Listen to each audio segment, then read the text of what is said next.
Hello, my name is Vajrashura and I work in the Dublin Buddhist Centre in Ireland, and I'm here to talk about some Windhorse books that have inspired me.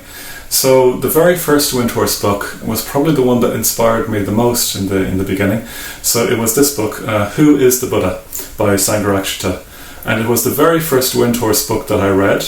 It was the very first book by Sangharakshita that I read, and it was only the second ever book on Buddhism that I read back in 1999. And it had a profound effect on me. I came along from a science background. I was a theoretical physicist, and I thought that to get into Buddhism, even though I was very interested in it, I was wary because I thought you had to be very vague and woolly and not very clear in explaining things. But reading Sangharakshita, particularly his opening chapter on the evolution of a Buddha, I just felt, it just really blew me away. It really knocked my socks off. He was so clear.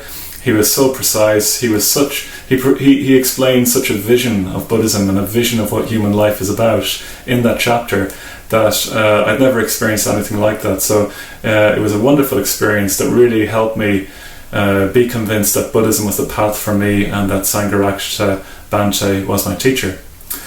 Now sadly this book is no longer in print in this version, but there is a lovely new edition of it as part of the complete works, the complete Sangharakshita. So this is called the Three Jewels 2, and in this book is Who is the Buddha, What is the Dharma, and What is the Sangha. And those were my first three books of Bhante. They were my second, third and fourth books on Buddhism, and they're a wonderful read, and I was very, very inspired by them, and I still am when I go back to read them again and dip into them. So I'm really, really happy that Windhorse is making these books available. There's so much in this book, the Three Jewels 2.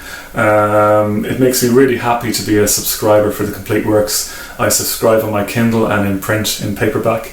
So I can really recommend this book as an excellent way of getting to learn more about Buddhism.